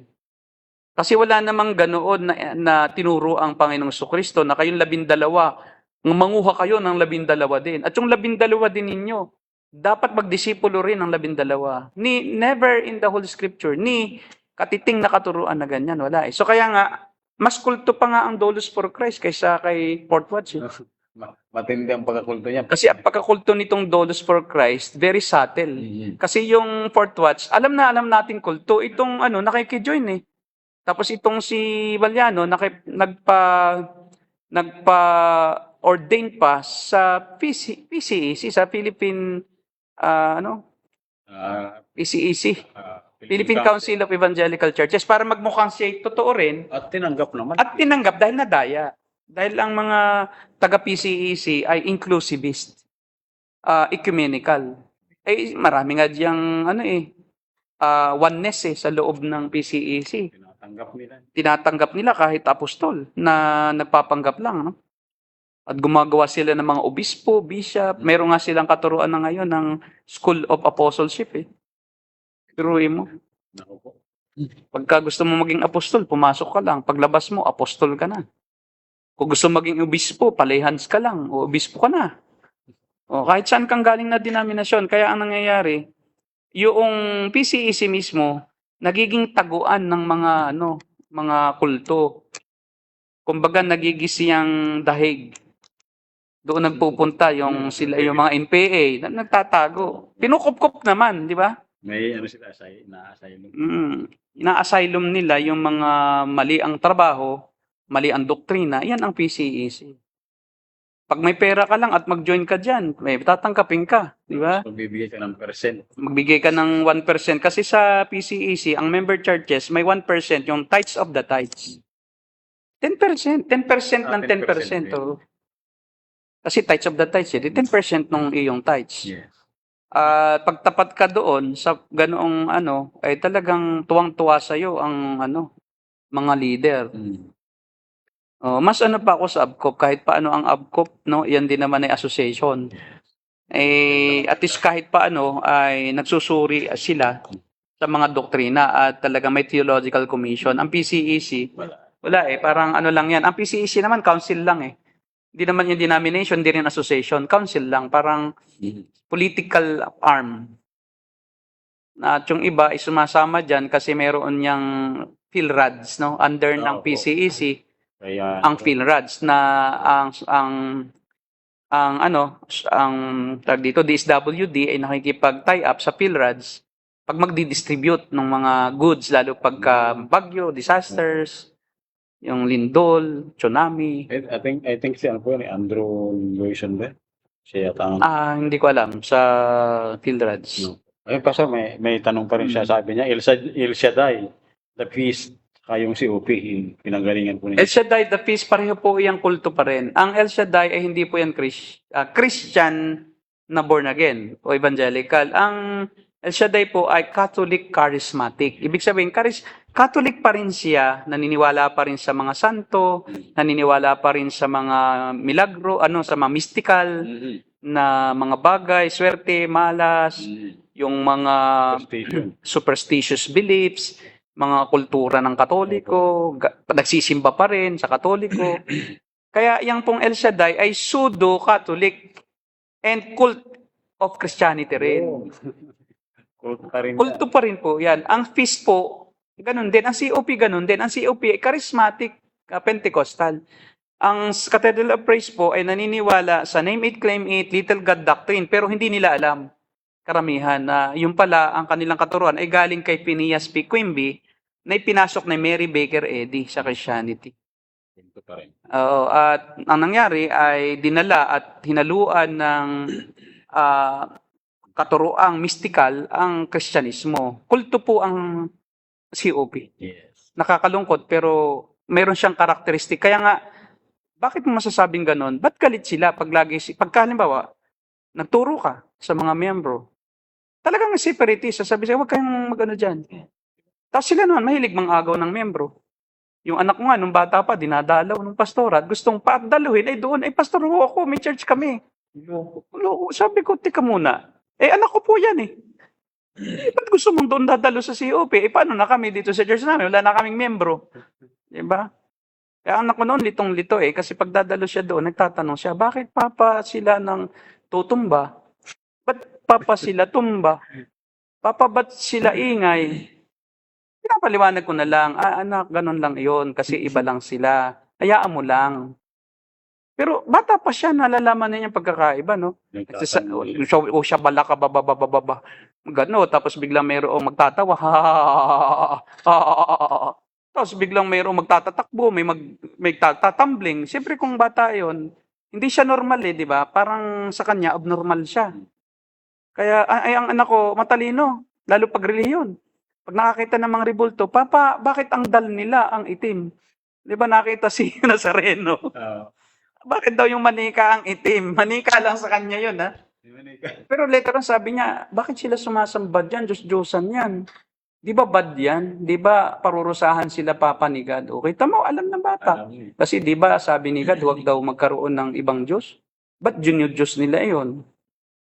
So, yun po, masakit pong sabihin na lahat ng mga sumasalungat doon sa essential doctrines, yung tinatag natin na foundational teachings ng scriptures. Kasi po, malaking bagay po ang Holy Spirit eh. Diyos po kasi, hindi mo pwedeng yung gawain ng banal na espiritu ay pagbintangan mo na yung gawa ng maling katuruan, yung gawa ng mga maling doktrina, ng mga bulaang mangangaral. Halimbawa ni Benihin. Napatunayan si Benihin, bulaang mangangaral eh. Napatunayan na si Kenneth Copeland, bulaang mangangaral eh, kulto eh. Si Creflo Dollar eh. Si Creflo Dollar at saka tong Holy Spirit bartender. Itong si Rodney Howard Brown, no? Na pagka tinatch ka yung tiyan mong ganun, tatawa ka ng walang humpay. Tapos paniniwalaan mo na yun ay Holy Spirit. Chaos? Saan ka nakakita na sa Diyos ang isang bagay na nagiging dahilan ng kaguluhan at kalituhan? So pagka kasi sa Diyos Espiritu Santo, malinaw, hindi ka magugulo, mapayapa. Kasi ang Espiritu, Espiritu ng kapayapaan eh. Kaya dove nga ang kanyang symbolism eh, di ba? Ang symbol ng dove, ang pinapahiwatig ng isang kalapati ay katahimikan, kapayapaan, kahinahunan, hindi kaguluhan. Kaya nga pag may magulong mag-asawa at may alagang kalapati, aalisan ka noon. Aalis talaga yun, maglalayas. Ayaw niya ng maingay. Eh bakit mo naman sasabing sa espiritu yung maingay? Tapos yung mga nagsasalita na, mga anak, mayroon dito sa inyong mahilig magbintang. O, sasagot naman yung isa, mga anak, huwag kayong humusga nang di kayo husgahan. Ay sila naman na nagpapatamaan eh. O nag-iimbento pa na akala mo totoo yung speaking in tongues. Eh tinuturo naman nila na just twist your tongue. Just twist your tongue and say, Hallelujah, praise the Lord, glory to God, Amen. Hallelujah, praise the Lord, glory to God, Amen. And then twist your tongue. Pagka tinwist nga at sinabing, yeah, that's the Holy Spirit. In Jesus' name, you are now baptized in the Spirit. Di ba kulto yun, yung nanloloko? Kasi ang kulto, ibig sabihin ng kulto, mind control, mind altering. You altered the natural function of the mind. And yung reality, yung ngayong binablard. At ginagawa mong yung fiction, nagiging reality. At yung reality, nagiging hindi reality. Nagiging fiction yung totoo. Halimbawa, nakakaramdam ka ng gutom, huwag mong sabihin yan, fiction lang yan. Ang totoo, sa isip mo lang yan. Para akong may sakit, para ako may bukol dito eh. Ay hindi, huwag mong sabihin yan. Don't think about that. You will invite curse in your life. Hindi maging kulto yun, di ba? Kasi you are controlling reality. You are augmenting reality. You are twisting the truth. So that's why ang katayan kasi ng cult, they are twisting the truth. They are not living according to reality of human life on earth. Na para bang isipin mo, mayaman ka, may-ari ka ng mundo, anak ka ng Diyos eh. O kaya a-apply na nila ngayon yun. Di ba? Eh, paano po ito, Pastor? Mayaman ako eh, pero butas-butas yung mga damit. Di ba? Yung sabi naman po na, itong anak ko ay napakasama ng ugali. Tapos sinaway siya nung isang member ng church. Huwag kang magsalita ng ganyan, kapatid, kasi kung anong sinasabi mo sa anak mo, mangyayari yan. O, di sabihin mo, ang bait ng anak ko. So, may mga ganong paniniwala. Di ba? Kristyano na. O, ganon din iyon. Kasi, ang isang maling turo ay nai-apply kadalasan sa hindi dapat applyan eh. Ito lang dapat yan eh. Ngayon narinig. Ini-apply na pati sa pagkain, iyong lukuban ng banal na dugo. Pati sasakyan, di ba? Yung lukuban, balutin mo ng dugo mo ang sasakyang ito. Eh kung literal iyon, eh di mabubundol ka, di ba? Natabunan na. Oh, ng bahay na ito ay lukuban mo ng iyong mahal na dugo Yun. at linisin ang pagkain ito, linisin mo ng iyong dugo. In-apply na yung dugo kahit hindi naman dapat applyan. O kaya ang nangyayari is misapplication of the truths. May truth talaga sa scripture na yung blood naman ni Christ ay siyang dahilan upang tayo ay matubos sa kasalanan, pambayad sa ating mga karumihan at pantubos. Pero doon lang yun i-apply. Huwag mong i-apply sa pagkain. Huwag mong i-apply sa bahay, sa dedication. Hindi yung pwedeng gamitin. Kasi malinaw naman sa Biblia na hindi naman ginagamit yon sa mga ganong bagay. Kaya kulto na eh. Ang kulto, yung nagtitwist ka na ng katotohanan. At ang problema, nag-create talaga siya ng awayan sa pamilya. Mabuti pa nga yung mga Katoliko, hindi masyadong sensitive eh. Pag nagturo ka sa kanila ng katotohanan, medyo open sila. Pero pag ang mga kulto ang turuan mo, Ay, nako. parang ahas yan na iyong tinatouch, gaganon yan, no? Manunuklaw. Kasi nakarinig na po sila, natuto na sila ng Word of God, no? Akala nila, totoo na. Yung pala mali pa rin. Yun, so, Sa bagay, tayo na may galing din doon at tayo yung nakaranas din na akala ko'y totoo na. Yung pala ay hindi pala, lalo akong namali. Buti pa nga ako'y Katoliko, di naman ako ganyan. Na kung ano-anong iniimbento kong sabihin na prophecy, naisip mo lang, sinabi ng Diyos. Pero naisip mo lang iyon on the spot. So nagiging pangahas ba? Alam mo yung salitang pangahas? Kahit halimbawa, i-apply mo yung kapangahasan sa iyong trabaho, nangangahas kang gawin ito at mag-utos sa hindi mo naman under, tanggal ka. Ganon din sa Diyos. Hindi pwedeng mangahas ka na sabihin mo, ako'y tinawag ng Diyos, na naginip lang ako, ako na ang pastor ngayon. O tanggapin niyo ako. Teka, pangahas ka. pastor pa nga eh. Anong gusto mo mangyari? Sipain yung pastor mo. No, di ba?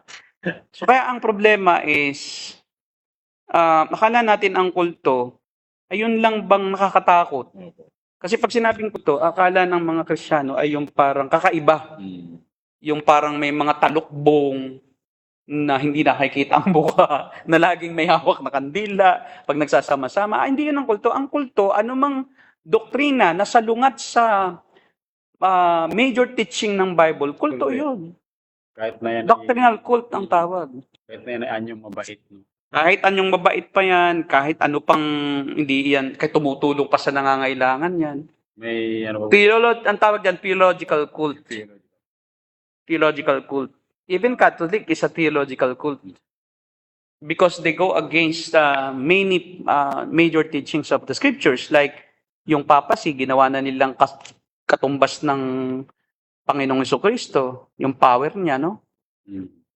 Tinwist na nila ang Biblia at sinabing mas mataas na yung sinabi ni Pope pag nagsasalita siya sa position niya as sa ex-cathedra niya na posisyon, mas mataas yun kahit salungat sa Biblia. Kulto yun eh. Theological cult eh. Yes. Wrong teaching eh. Okay, ano sabi? Yung tanong pa po. Sabi po ni Ryan, kapatid ko. About po doon sa John chapter 16 verse 22 hanggang 24. Ginagamit din po ito ng ibang Christian na claim it daw. Lalo na pagdating sa verse 23. Ano po ang masasabi? Pakibasa mo nga yun at ng ating exegete. John chapter 16. Ayan na lang, Brother RJ. John chapter 16 verse 22 hanggang 24. Okay.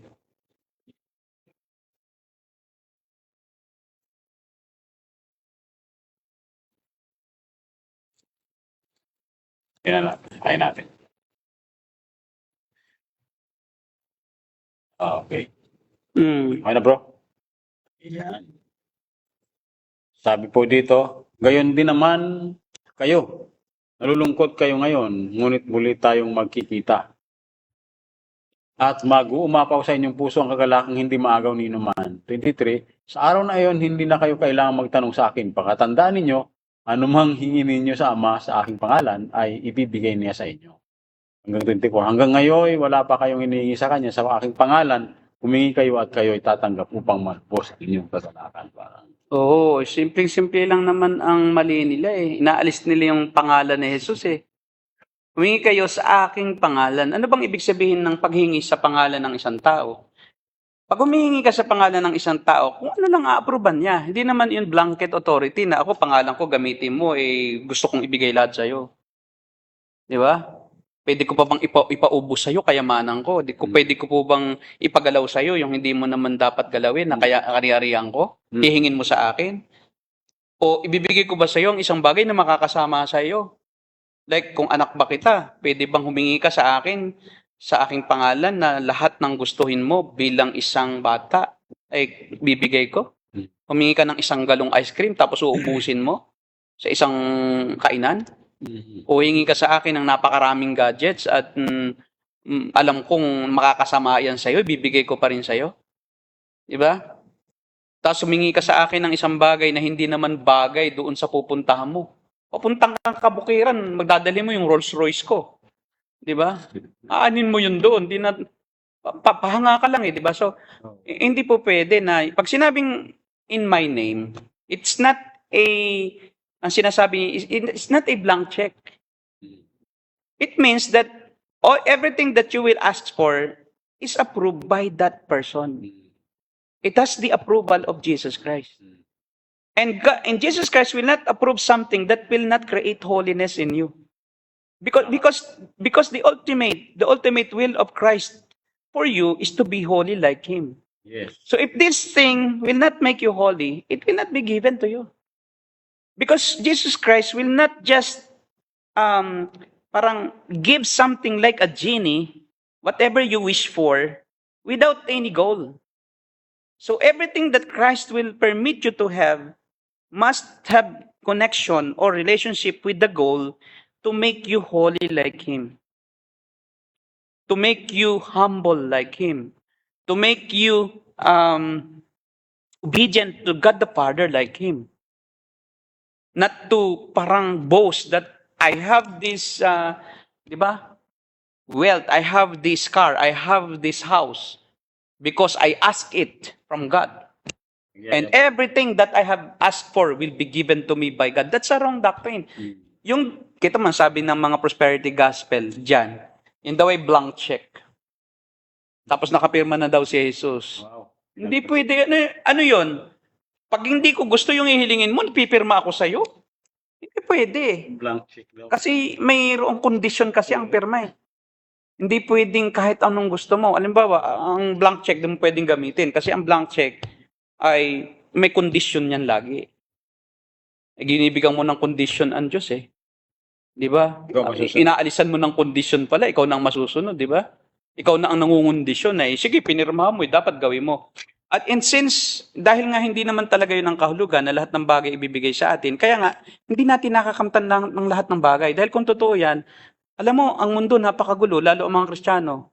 Dahil lahat may yate. Lahat may coaching Mercedes-Benz. Lahat may magagarang sasakyan. Lahat sila, negosyante. Payabangan na. Lahat sila, wala, sino ba namang tao na hihingin na hindi niya hihingin yung gusto niya? O di ba kung yan ay totoo na yung gusto lang niya, ibibigay lahat ng Diyos? Ay ang tao, likas iyan na masama eh. Kahit pa Kristiyano eh. Ay subukan mo. Maski ikaw, maski nga pastor eh. Pag nakahingi yan at talagang gusto niyang kunin lahat eh. Kahit spiritual pa yan eh. Di ba? Kaya nga ang problema sa atin ay minimisinterpret natin yung text na inaakala natin na anumang hingi natin, inaalis natin yung nagbibigay eh. Yung kagustuhan ng nagbibigay eh. Hindi po ito, Pastor. Gusto mo lang ang gusto mong hingin eh, na wala ng approval sa nagbigay eh. Parang genie na yun eh, ang Diyos eh. Parang ang Diyos eh nagiging ang Santa Claus nga, hindi kayang ibigay ang gusto mong hingin eh. Conditional nga ang kay Santa Claus, di ba? Magiging mabait ka. Ang Diyos, wala namang kondisyon. Ang kondisyon lang niya sa kanyang sarili, hindi sa'yo. Hindi kanya hinihingan ng anumang kondisyon, kundi ang kondisyon niya, yung sarili niya, na siya'y banal. Ayon sa kanyang kabanalan, hindi niya pwedeng ibigay ang isang bagay na magiging sanhi mo ng pagkakasala eh.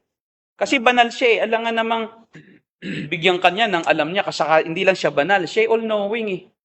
Alam niya ang mangyayari sa iyo pag nakuha mo yan eh. Subukan mo ang isang Kristiyano, kahit gaano ka-spiritual, payamanin mo, gawin yung bilyonaryo. Sa 10, baka siguro wala pa na magbabalik ng papuri sa Diyos at gagamitin yung bilyon niya. Kaya kasi kung ganoon, alam mo, bakit ang daming bilyonaryo namang Kristiyano? Pero ang kukuripot kasi. Kasi kung totoo na ang mga Kristiyano, pag humingi siya, pangako niya, paggamit niya sa Diyos, abay hindi maghihirap ang sangkakristyanuhan kasi ang daming bilyonaryo ng Kristiyano. Pero anong ginagawa nila? They are building their empires. They're building their wealth. Halos wala nang pinamimigay sa Kristiyano. Anong nangyayari ay lalong naghihirap yung mga miyembro kasi mas lalo pa niyang pinalaki ang kayamanan at hindi binibigyan yung nangangailangan. So kaya po, hindi po yan blanket na check. Ang kondisyon po ng Panginoong Jesucristo sa pagbibigay ng anumang naisin nyo sa pangalan niya ay yung gusto din niya. Ito pong, hindi po natin ito pwedeng gamitin doon sa na i-claim natin. Hindi po, hindi. Kasi hindi nga totoo ang name it, claim it. Magpakita ka sa akin ng isang tao na naniniwala sa name it, claim it, na hindi nagkasakit, na hindi namatay, na hindi naghirap, na nasa kanya lahat. Wala namang Kristiyanong naniniwala dyan na nasa kanya lahat eh. Yung ang iba nga, walang anak, nagtuturo, name it, claim it. Yung pastor nga ng COP, walang anak eh. Paano man masasabing kay pinagpala, ang turo ng Biblia, ang anak ay pagpapala. Di ba? So at pagka sinarhan ng Diyos ang bahay bata, ito'y isang sumpa. Bakit pagdating sa ganoong aspeto, inililihim mo yung katotohanan yan? Na ang mga bata ay pagpapalang mula sa Diyos. Tapos tuturo-turo ka na, ang pagpapala, lahat makukuha natin. Kung tayo nananampalataya, ikaw nga, di ka binigyan ng anak eh. Sumasalungat ngayon yung iyong katuruan sa buhay mo. Kaya please lang, magpakatotoo ka. Talagang may hindi ka makakamit sa buhay na ito. Hindi po yan totoo na anumang hingin mo ibibigay. Sigurado ako hiningin niya yun nung una. Maaring ngayon hindi na dahil alam mo na hindi talaga pwede.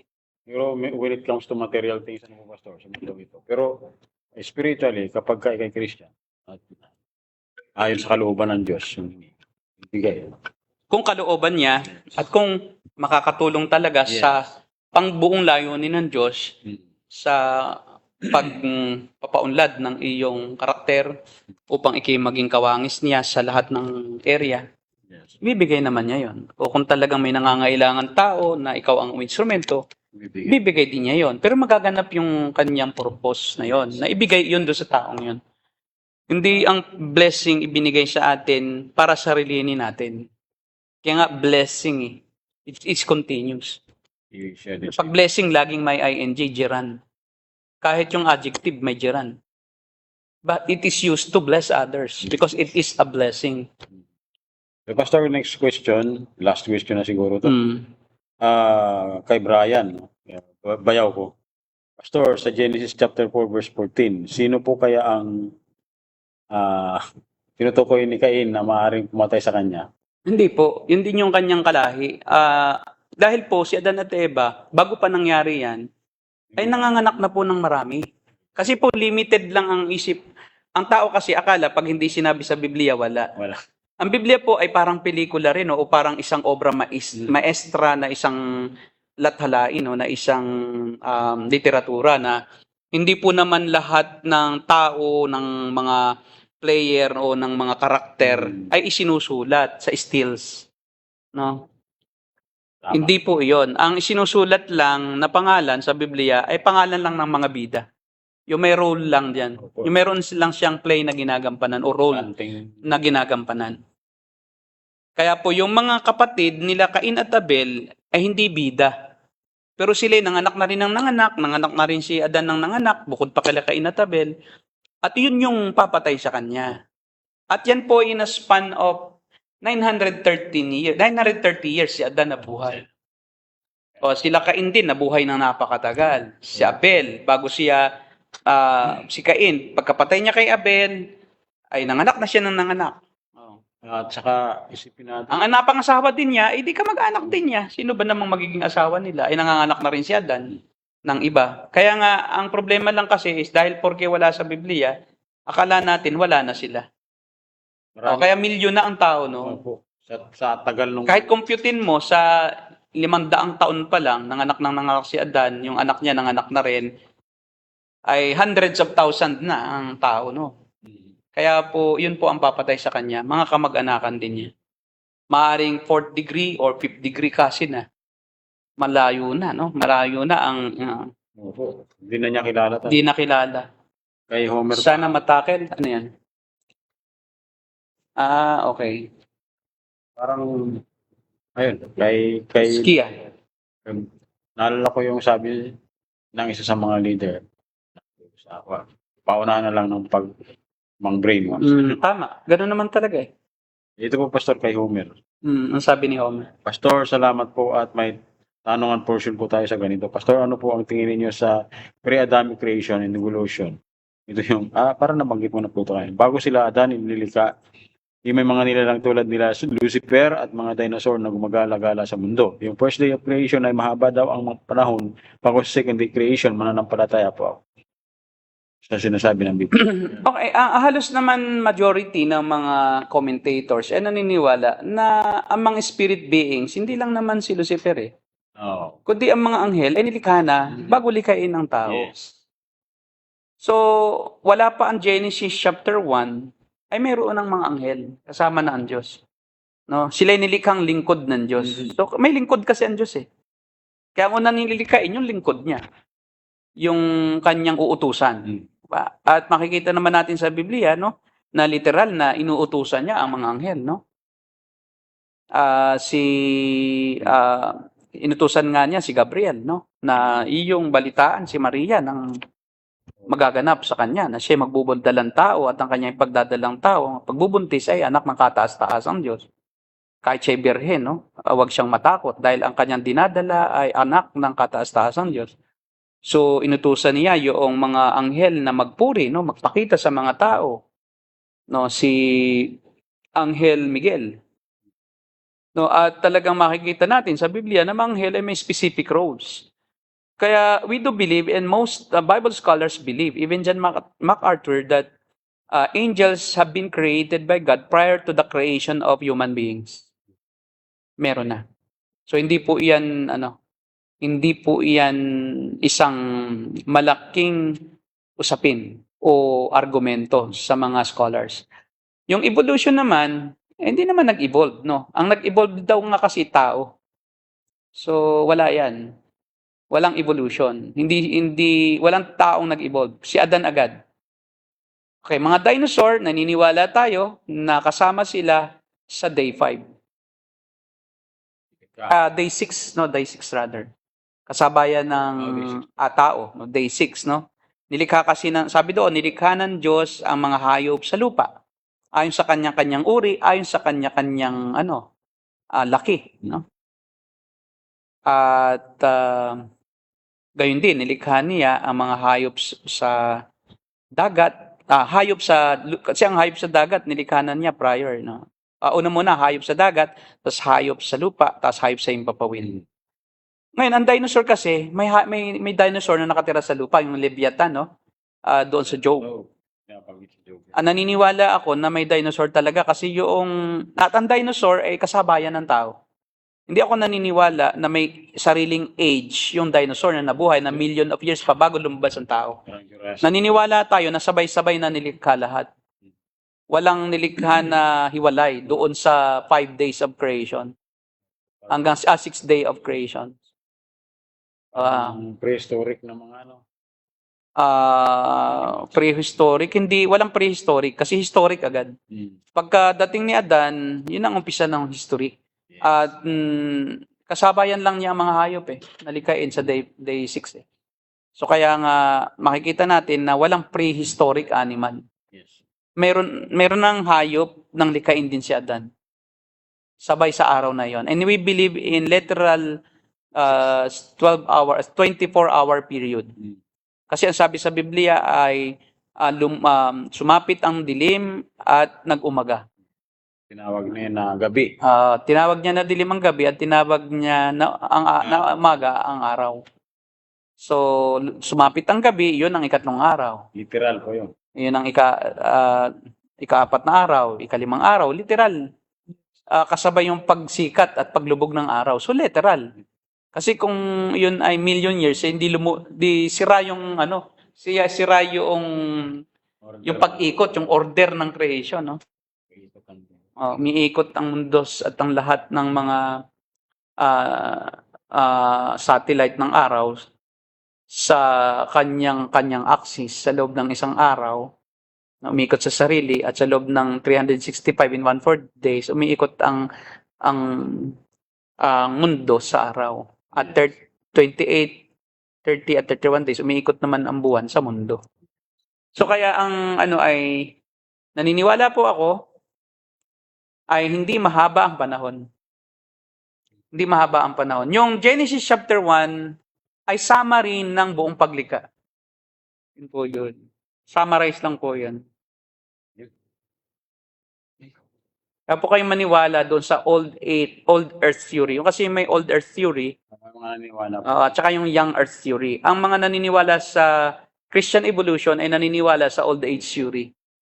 Ang naniniwala sa literal 24-hour period ay naniniwala sa Yeah. young earth theory at saka literal 24-hour day. At yung pong panggit na ni Peter na ang isang taon sa Diyos parang 1,000 taon sa tao, yung figurative language lang. Wala talaga namang bilang sa Diyos ang araw. Pero parang lang, na akala ninyo matagal na. Pero hindi. Sa tao, matagal na. Pero sa Diyos, walang oras, walang araw, walang buwan, walang taon sa Diyos. Walang siglo. Kasi sa Diyos ay everlasting present. Eternal present. Wala siyang past and future. Sir, close muna po tayo. Okay? Babalik po tayo sa Sige po. Paalam na tayo. Webes, babalik po kami. Kita-kita muli po tayo sa Webes po ng gabi. So, Ito po ang The Narrow Gate. and And we are the Cult Busters. God bless you all. And good night. may mga